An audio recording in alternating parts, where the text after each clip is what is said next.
Oh well.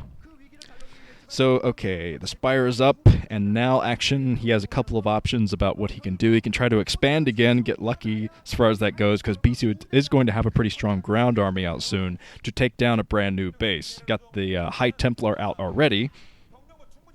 So if Action does expand again, it's going to be risky, it's going to be difficult to protect.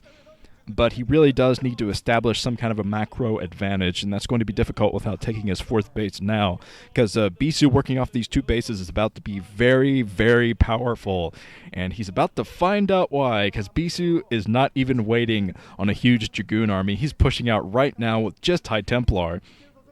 Of course, we got one Muta out. This is strange. Maybe he's just trying to make Bisu see that Muta. But oh man, High Templar! No! High Templar out there. Does get the Storm though, so Bisu doesn't completely waste those High Templar, but I think he's probably going to have to back off from this attack. He does have still quite a few Zealots out. But still, okay, he is going for this attack anyway. He has plenty of Zealots. The High Templar does get a Storm off. Thankfully, he got a couple of Storms off with these High Templar. They weren't completely useless before they went down. But now the Mutalisks are just going to grind down this attack, and Bisu says, okay, I'm getting out of here. Nothing to fight air at the moment. Absolutely nothing to fight air, except for his Corsairs. There's a few Corsairs inside the main. So Bisu, knowing this, okay, I'm a little bit unprepared, he starts throwing down more cannons at each of his bases. So he's going to try to hold out from this attack. And this is exactly what he needs to be doing, playing the defense.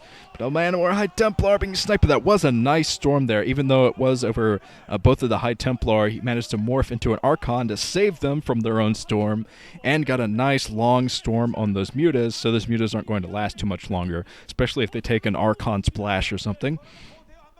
So the Muta's on the way back, and now Action needs to think about throwing down his fourth base. There's no way he's going to be able to survive an attack unless he does this, but it looks like he's focused on his military anyway. He wants to have the military to fight back Bisu, but the longer he just stays with this military, the harder it's going to be for him. I think he is taking that next base now, but here comes the Archon, another storm for Bisu, grinding down the health on those Mutas even more, so they're not doing too well. Muta's not doing too well. I'd say one Archon splash would probably take out all of them, but here come Lurkers, switching into Lurkers now. I think Bisu might have seen that with his Corsairs, not exactly sure. But he's going to have his Observers out soon anyway, so it shouldn't be that big of a problem. The High Templar right under these Mutas. Looks like neither player is paying attention. Okay, Action going for the High Templar snipes now, and those High Templar don't have any Storm ready, so here comes Bisu going over all these Lurkers. Not sure what he's doing. Wow, not sure what he was doing. I have no idea how he kept that High Templar alive as long as he did, but I don't even think he had any Observers in, so he's completely blindsided by that attack. But that's Bisu, and he got some damage done anyway, so who am I to question Bisu? I believe that's what I said when Bisu played July, going back to that game. I said, who am I to question Bisu, when he was throwing down his forge at the front after it just died. But yes, Bisu does have plenty of cannons around each of his bases, so he's taking his third. He feels comfortable. He has a big enough army to take that third base, get it up and running, and I think he's already transferring his probes over to that 12 o'clock position. Scourge! I was reading a magazine, but here comes other Scourge! Only one of them land. There were two in position to take that down. But Bisu, he was mainly using this one single Corsair for scouting, and he got the scouting information he wanted, so that Corsair lived a fruitful life. Well, not really, but you get the point. He saw the 6 o'clock position coming up, so he knows, all right, I'm going to be a little bit safer to expand myself as long as I stay vigilant. We must be vigilant. So Bisu going to have something to deal with those Lurkers soon, so hopefully those Observers, I see one Observer already, hopefully they're right by all of the units. But Action making his way towards the natural expansion again, forcing Bisu to divide his attention a bit, trying to snipe more High Templar, doing his best to snipe those High Templar, but I think he gets one, and the other was a little bit damaged but did not go down, so okay. Bisu is going to have to throw down more storms. He is getting some nice storms on the Hydralisks, so that is something for him. But the Hydralisks have positioned themselves up at the 12 o'clock position. This is going to be tight for Bisu. He does have a huge army coming in, though, and some reinforcements, so he should be able to hold this at the 12 o'clock position. He loses an Observer. That's not good, but I think he still has another one in there. Yes, he did, and Action forced to pull away.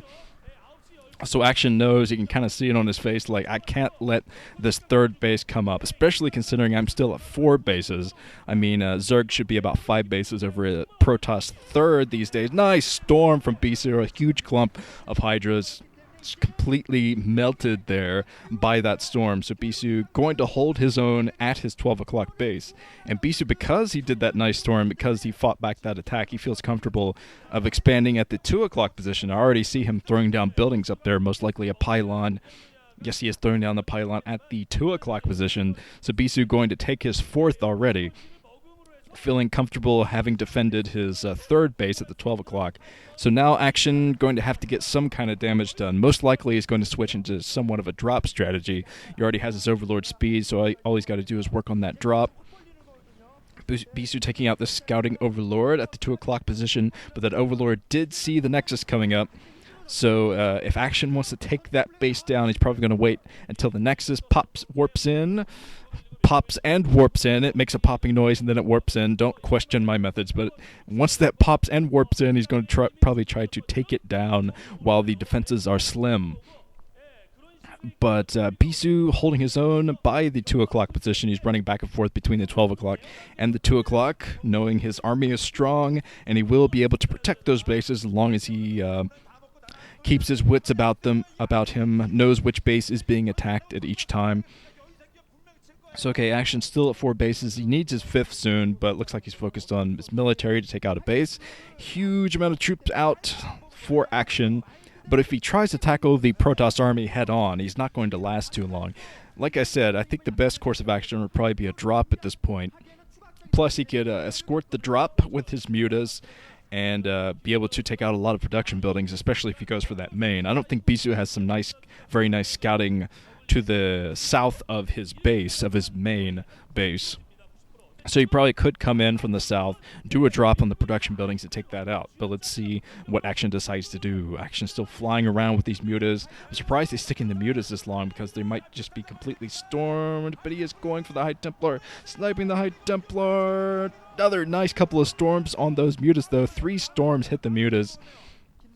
So a lot of damage done on the mutas, and that might be enough to even it out slightly, but no, the mutas are still alive. Action wasn't quite paying attention. He could have gotten a lot of probe kills there. It looks like he wants to focus on the natural instead. Nice storms. Man, this is some of the nicest storming of Mutalisks I've ever seen in a game. Usually the storms are so far off of the mutas, it's not even funny. Well, sometimes it is funny. It depends on the players, I guess. But, yes, the cannons are kind of within range. Here, another storm. At least he didn't storm his own probes there. Got them out of the way before doing the storm. Like I said, I've seen some other Protoss players storm their own probes. Oh, Stork. So, I think, yes, Bisu is going for the killing blow at the natural expansion. Not even worrying about his other bases at the moment. He's going to bring in some observers. Has another observer in tow. Going to spot the amount of troops heading towards his natural expansion, so he's going to have his reinforcements ready. Instead of sending them out into the field, he's going to use them to defend his natural expansion. Here comes Bisu. Oh, man. So many Dragoons. Enough Dragoons to block out the sun. If Dragoons could fly. They can't really fly, though. Well, maybe that can be added in a patch. But here come the Dragoons. Another storm for Bisu, melting the Hydras. And the counterattack from Action fails. So Action working his way towards the 12 o'clock position, but not entirely focusing on that attack. I think he probably can take out the 12 o'clock while Bisu is down here. Whoa, nice storm for Bisu, cutting the army in half of Action at the 12 o'clock position, so it'll actually be pretty easy for him to clean that up now. Bisu heading into the natural, and this looks to be the killing blow. Only 3 Hydralisks left. That's it. GG from Action. The group is not decided, but Bisu does have one more hurdle in the form of effort. Of course, if he doesn't win against effort, he's going to have to bank on the fact that Lita can beat Action. Alright, this has been Nuke. I'm going to move on to Group B. Bisu. Okay, whatever.